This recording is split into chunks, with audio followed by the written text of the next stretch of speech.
ఓం శ్రీ సాయినాథాయ నమః. 26వ అధ్యాయం.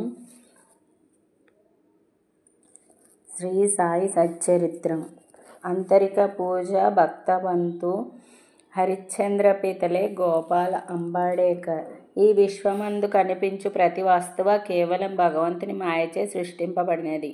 ఈ వస్తువులు నిజముగా నుండి ఉండలేదు. నిజముగా నుండున్నది ఒక్కటే, అదే భగవంతుడు. చీకటిలో తాడును గాని దండము గాని చూచి పామను కొనున్నట్లు ప్రపంచంలో కనిపించు వస్తువు బాహ్యమునకు అగుపడినట్లు గాన్పించును గాని అంతర్గతముగా నున్న సత్యమును తెలుసుకొనలేము. సద్గురువే మన బుద్ధి అను అక్షులను తెలిపించి వస్తువులను సరిగా చూచినట్లా చేయును. మనకు అగుపడునది నిజస్వరూపం కాదని గ్రహించెదము. కాబట్టి సద్గురుని అసలైన దృష్టిని కలుగజేయుమని ప్రార్థింతుముగాక. అదే సత్యదృష్టి. అంతరిక పూజ. హేమాడ్ పంతు మనకొక కొత్త రకం పూజా విధానంను బోధించుచున్నారు. సద్గురుని పాదములు కడుగుటకు ఆనంద బాష్పములనే వేడి నీళ్లను ఉపయోగించదముగాక. స్వచ్ఛమైన ప్రేమయను చందనమును వారి శరీరమునకు పూసెదముగాక. దృఢ విశ్వాసమును వస్త్రముతో వారి శరీరము కప్పెదముగాక. అష్టసాత్విక భావములనేడి 8 తామర పుష్పములు సమర్పించదముగాక. ఏకాగ్రచిత్తమును ఫలమును సమర్పించదముగాక. భావమును బుక్క వారి శిరస్సుపై జల్లి భక్తి అనే మొలద్రాడును కట్టెదముగాక. మన శిరస్సును వారి బొటన వేలిపై నుంచెదముగాక. సద్గురుని ఈ ప్రకారముగా నగలతో అలంకరించి మన సర్వస్వమును వారికి సమర్పింతుముగాక. అట్టి ఆనందకరమైన పూజ చేసి పిమ్మట ఇటుల ప్రార్థించదముగాక. మన మనస్సును అంతర్ముఖం చేయుము. దానిని లోపల వైపు పోవునట్లా చేయుము. నిత్యానిత్యములకు గల తారతమ్యమును తెలిసికొను శక్తి దయచేయుము. ప్రపంచ వస్తువులందు మాకు గల ఆసక్తిని పోగొట్టి మాకు ఆత్మసాక్షాత్కారం కలుగునట్లా చేయుము. మేము మా శరీరమును ప్రాణమును సర్వమును నీకు సమర్పించదము. దుఃఖమును భావములు కలుగుకుండునట్లు మా నేత్రములు నీవిగా చేయుము. మా శరీరమును మనస్సును నీ స్వాధీనం అందించుకొనుచు నీ ఇష్టం వచ్చినట్లా చేయుము. మా చంచల మనస్సు నీ పాదముల చెంత విశ్రాంతి పొందుగాక. ఇక నీ అధ్యాయంలో కథల వైపు మరలుదాం. భక్త పంతు. ఒకనాడు పంతు అను భక్తుడు మరొక సద్గురుని శిష్యుడు అదృష్టవశమున షిరిడీకి వచ్చెను. అతనికి షిరిడీకి పోవ ఇచ్చ లేకుండెను. కానీ తానొకటి తలచిన దైవం ఇంకొకటి తలుచును అందురు. అతడు BB&CI రైల్వేలో పోవుచుండెను. అందులో అనేకులు స్నేహితులు బంధువులు కలిసిరి. వారందరూ షిరిడీకి పోవుచుండిరి. వారందరూ తమ వెంట రమ్మని కోరగా అతడు వారిని కాదనలేకుండెను. వారు బొంబాయిలో దిగిరి. పంతు వీరార్లో దిగెను. అతడు తన గురువును దర్శించి షిరిడీకి పోవుటకు అనుమతి పొంది ఖర్చుల నిమిత్తము డబ్బును కూర్చుకొని అందరితో కలిసి షిరిడీకి వచ్చెను. అందరూ ఉదయమే షిరిడీ చేరి 11 గంటలకు మసీదుకు పోయిరి. బాబా పూజ కొరకు చేరిన భక్తుల గుంపును చూచి అందరూ సంతసించిరి. కానీ పంతుకు మూర్ఛ వచ్చి హఠాత్తుగా క్రింద పడెను. వారందరూ భయపడిరి. అతనికి చైతన్యం కలిగించుటకు ప్రయత్నించిరి. అతని ముఖంపై నీళ్లు చల్లగా బాబా కటాక్షంచే తెలివి వచ్చెను. నిద్ర నుంచి లేచిన వాని వలె లేచి కూర్చుండెను. సర్వజ్ఞుడగు బాబా అతడు ఇంకొక గురువు తాలూకా శిష్యుడని గ్రహించి నిర్భయముగా నుండుమని ధైర్యం చెప్పుచు తన గురువునందే భక్తి నిలుచునట్లా నీ క్రింది విధముగా పలికెను. ఏమైనను గానిండు పట్టు విడవరాదు. నీ గురుని అందే ఆశ్రయము నిలుపుము. ఎల్లప్పుడూ నిలకడగా నుండుము. ఎప్పుడు వారి ధ్యానమునందే మునిగి ఉండుము. పంతు ఈ మాటల యొక్క ప్రాముఖ్యమును గ్రహించెను. ఈ విధముగా తన సద్గురుని జ్ఞప్తికి తెచ్చుకొనెను. అతడు తన జీవితంలో బాబా చేసిన ఈ మేలును మరవలేదు. హరిశ్చంద్ర పితలే. బొంబాయిలో హరిశ్చంద్ర పితలే అను అతడు ఉండెను. అతనికి మూర్ఛరోగంతో బాధపడుచున్న కొడుకొకడు గలడు. ఇంగ్లీషు మందులను ఆయుర్వేదం మందులను కూడా వాడెను. కానీ జబ్బు కుదరలేదు. కావున యోగుల పాదములపై పడుటయనే సాధనం ఒకటే మిగిలెను. 15వ అధ్యాయం అందు చక్కని కీర్తనలచే దాచగను బాబా కీర్తిని బొంబాయి ప్రెసిడెన్సీలో వెల్లడి చేసినని తెలుసుకొంటిమి. 1910లో పితలే అట్టి కథలు కొన్నింటిని వినెను. వాని నుండి ఇతరులు చెప్పిన దాని నుండి బాబా తన దృష్టి చేతను స్పర్శ చేతను బాగు కానట్టి జబ్బులను బాగు చేయనని గ్రహించెను. సాయిబాబాను చూచుటకు మనస్సులో కోరిక పుట్టెను. సర్వవిధముల సన్నాహమై బహుమానములను వెంట తీసుకొని పండ్ల బుట్టలను పట్టుకొని భార్యాబిడ్డలతో షిరిడీకి వచ్చెను.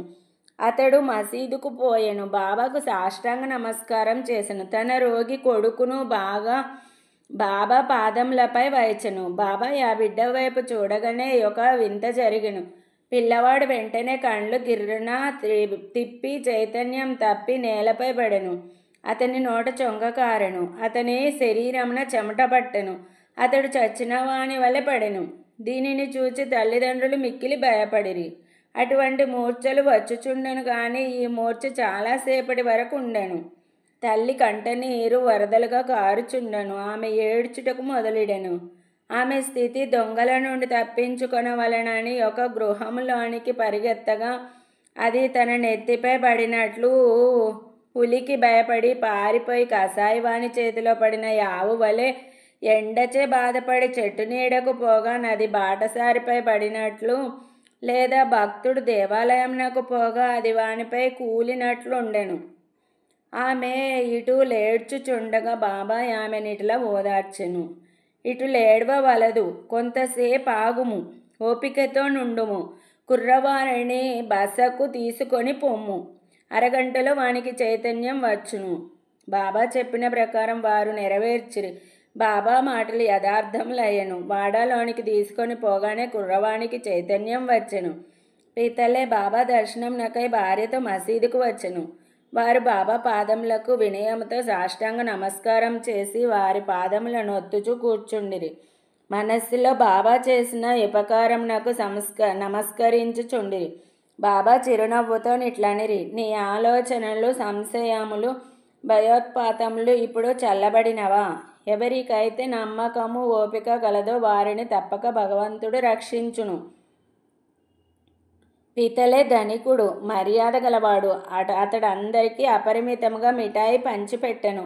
బాబాకు చక్కని పండ్లను తాంబూలం ఇచ్చెను. పితలే భార్య సాత్వికురాలు. ఆమె నిరాడంబరత, ప్రేమ, భక్తులతో నిండి ఉండెను.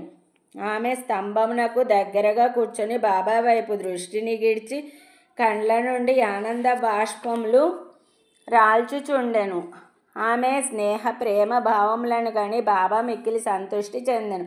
దేవుని వలె యోగీశ్వరులు కూడా తమ భక్తులపైన ఆధారపడదురు. ఏ భక్తుడు హృదయపూర్వకంగాను మనఃపూర్వకంగాను పూజించి శరణు వేడనో వానికే భగవంతుడు తోడ్పడును. వారు కొద్ది రోజులు బాబా వద్ద సుఖముగానున్న పిమ్మట ఇంటికి పోవ నిశ్చయించి బాబా దర్శనముకై మసీదుకు వచ్చిరి.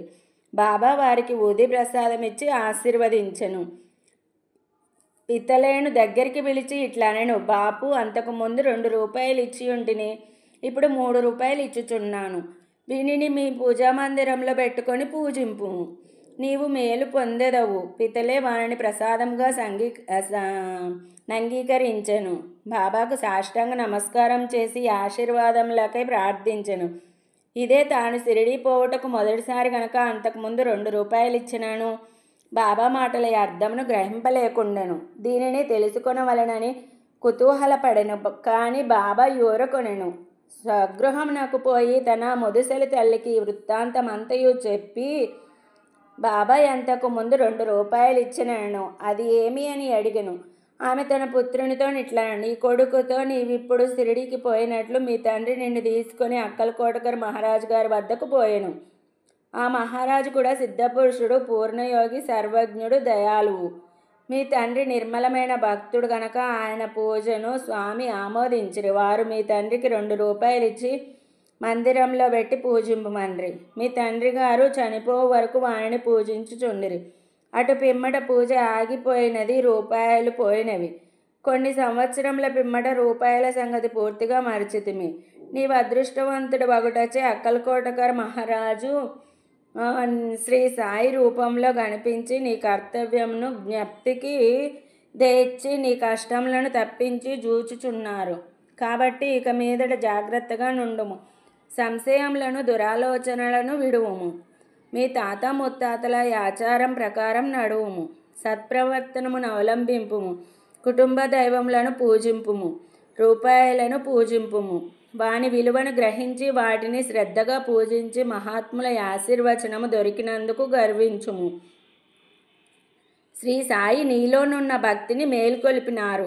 నీ మేలు కొరకు దానిని అభివృద్ధి చేసుకొనుము. తల్లి మాటలు విని పితలే మిక్కిలి సంతోషించెను. శ్రీ సాయి యొక్క సర్వంతర్యామిత్వమునందు వారి శక్తి యందు అతనికి నమ్మకం కలిగెను. వారి దర్శన ప్రాముఖ్యమును గ్రహించెను. అప్పటి నుండి తన నడవడి గురించి చాలా జాగ్రత్తగా నుండెను. గోపాల అంబేడ్కర్ గారు పూనా నివాసి గోపాల నారాయణ అంబేడ్కర్ బాబా భక్తుడు. అతడు అబ్కార్ డిపార్ట్మెంట్లో 10 సంవత్సరములు నౌకరీ చేసెను. ఠానా జిల్లాలోనూ జన్హర్ స్టేట్లోనూ ఆయన ఉద్యోగములను చేసి విరమించుకొనెను. మరొక ఉద్యోగం కొరకు ప్రయత్నించెను. కానీ ఫలించలేదు. అతడు అనేక కష్టముల పాలయ్యెను. అతని స్థితి రాను రాను అసంతృప్తికరంగా నుండెను. ఈ ప్రకారం 7 ఏళ్ళు గడిచెను. అతడు ప్రతి సంవత్సరము షిరిడీకి పోవచ్చు బాబాకు తన కష్టములు చెప్పుచుండేడు వాడు. 1916లో అతని స్థితి చాలా హీనముగా నుండుటచే షిరిడీలో ప్రాణత్యాగము చేయ నిశ్చయించుకొనెను. అతడు భార్యతో షిరిడీకి వచ్చి 2 మాసములు ఉండెను. దీక్షిత్ వాడకు ముందున్న ఎడ్ల బండి మీద కూర్చుని ఒకనాడు రాత్రి దగ్గరనున్న నూతిలో పడి చావవలనని నిశ్చయించుకొనెను. అతడు ఈ ప్రకారం చేయ నిశ్చయించుకొనగానే బాబా మరి ఒకటి చేయ నిశ్చయించెను. కొన్ని అడుగుల దూరంనొక హోటల్ ఉండెను. దాని యజమాని సగుణమేర నాయకు. అతడు బాబా భక్తుడు. అతడు అంబేడ్కర్ను పిలిచి అక్కల్కోటకర్ మహారాజు గారు చరిత్రను చదివితివా అని అడుగుచూ పుస్తకమునిచ్చెను. అంబేడ్కర్ దానిని తీసుకొని చదవనించెను. పుస్తకం తెరచుసరికి ఈ కథ వచ్చెను. అక్కల్కోటకర్ మహారాజు గారి కాలంలో ఒక భక్తుడు బాగు కానట్టి దీర్ఘరోగముచే బాధపడుచుండెను. బాధను సహించలేక నిరాశ చెంది బావిలో దుమికెను. వెంటనే మహారాజు వచ్చి వారిని బావిలో నుంచి బయటకు తీసి ఇట్లనెను, గత జన్మ పాపపుణ్యములను నీవు అనుభవించక తప్పదు. కర్మానుభవం పూర్తి కాకున్నచో ప్రాణత్యాగం నీకు తోడ్పడదు. నీవింకొక జన్మమెత్తి బాధ అనుభవించవలెను. చచ్చుటకు ముందు కొంతకాలం ఏలా నీ కర్మను అనుభవించరాదు. గత జన్మంల పాపంల నేల తుడిచివేయరాదు. దానిని శాశ్వతంగా పోవునట్లు చేయుము. సమయోచితమైన ఈ కథను చదివి అంబేడ్కర్ మిగులను ఆశ్చర్యపడెను. వాని మనస్సు కరిగెను. బాబా సలహా ఈ ప్రకారంగా లభింపనిచో వాడు చచ్చియే ఉండును. బాబా సర్వజ్ఞత్వమును దయాళుత్వమును చూచి అంబేడ్కర్కు బాబా యందు నమ్మకం బలపడి అతని భక్తి దృఢమయ్యెను.